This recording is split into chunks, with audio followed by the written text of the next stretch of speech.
right, so we got to get into. Okay, let's get into this Cop City shit, man. Have you been abreast? Have you been updated on what's been going on? Other than them recruiting in New York, I have not been updated past that. Well, that had nothing to do with this Rico. What just Cop happened? City Rico?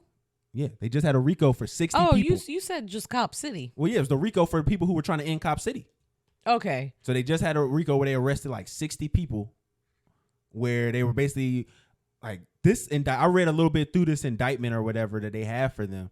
Yo, this shit is really sick. Like, it's completely like, like when they say that old saying about the censorship when they came for me, like at the end. That's the end of it. Like, first they came for the Jews, then they came for the such. Like, you ever heard that saying before? No, I haven't. Well, there's a saying that goes about that. It was like, first they came for the Jews, then they came for the such, then they came for us.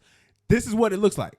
First they came for Thug, then they came for Trump, and now they coming for Cop City, where they are using the same language, the same RICO charges, not the same charge, but the same RICO law that they're doing to get rid of the gangbanger Thug and the corrupt politician Trump. They're now using it on people who are trying to fight corruption in our system. That's really dangerous. In the note, they note back in, I think, 2020, when George Floyd passed away, that his death was what inspired this radicalism and was basically the start day for the group that they're including in this RICO. Like, they're literally turning this event that was supposed to be the challenging racism and all this stuff, the marketing that happened behind it, and they're reframing it as an event that started some type of revolutionary movement against the authorities in Atlanta. Of course they are. Literally, there's language in there that if you ever even spoke, me doing what I'm doing right now, me haven't even put Cop City on any post, I could be involved in this RICO. That's what the way that they're portraying this.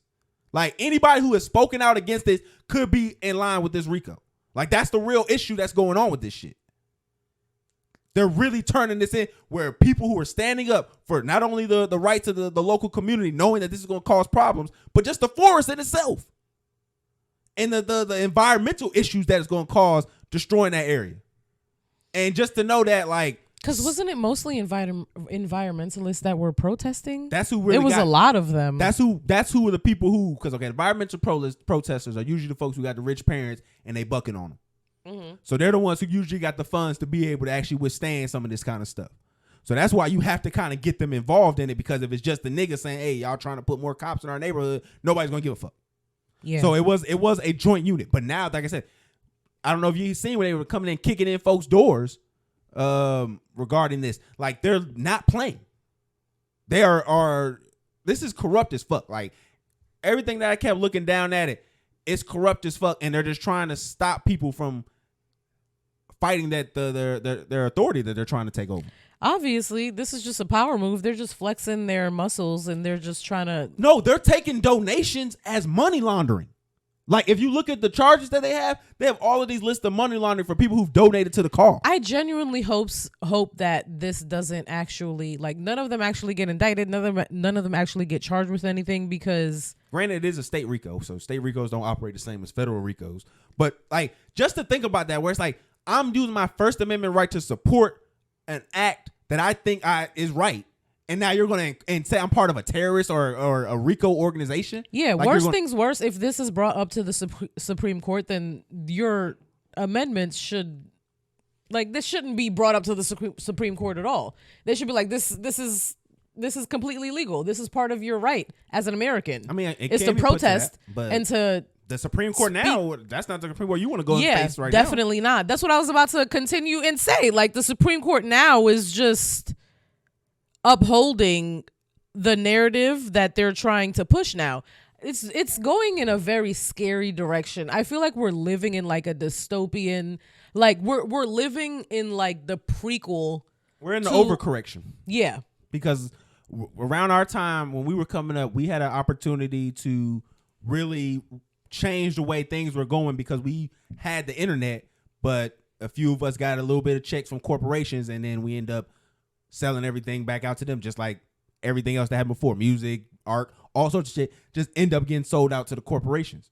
So now that's where we're at now. So when we're trying to fight something like this, Just think about, they could probably even make an argument now that if you push the hashtag, you're involved in the Rico. It really does seem like the little bit of change and the little bit of hope and buzz that we had a while back has completely been like squandered. Like it's been squashed out. Yeah, because 100%. Because we were pushed something, and instead of using it as a tool to empower one another, we used it as a tool to show how I'm better than the people around me. And that's all they ever had to do. Like, that's why it's just so easy to manipulate people, because all you gotta do is just make them challenge the community around them, and then they'll just fall victim right down for it. They won't even resist. They'll resist helping another person before they resist shitting on another person. Mm-hmm. And fuck Lil Reese, yo. Real shit. I don't know if y'all seen that video of him pouring that alcohol on that homeless man. Oh my God. Bro, why do y'all fucking treat homeless people like they're not people? That shit's lame as fuck. And like, I really want to say something wildly disrespectful to you, but you say is a it. killer. Nah, that nigga is a killer. So suck my dick, bitch. Like, what is wrong with you? Why would you do that? That is really some like lame ass shit. Who raised you? Who raised you? As somebody, your mother should be ashamed of herself. Because what the fuck is that? Why would you do that? Like, you have no idea what this person's story is. You have no idea how long it's been since they got a good night's rest. Like, you did not see this human and think that this was a human. You thought this was just like a funny thing to do. And I feel like you're a terrible person and I'm judging you. And I feel like my judgments are completely based. Because who the fuck does that? Like, who thinks that's okay? I remember one time Lil Reese had brought the album and it sold 500 records. This nigga can't even really talk in his regular voice anymore.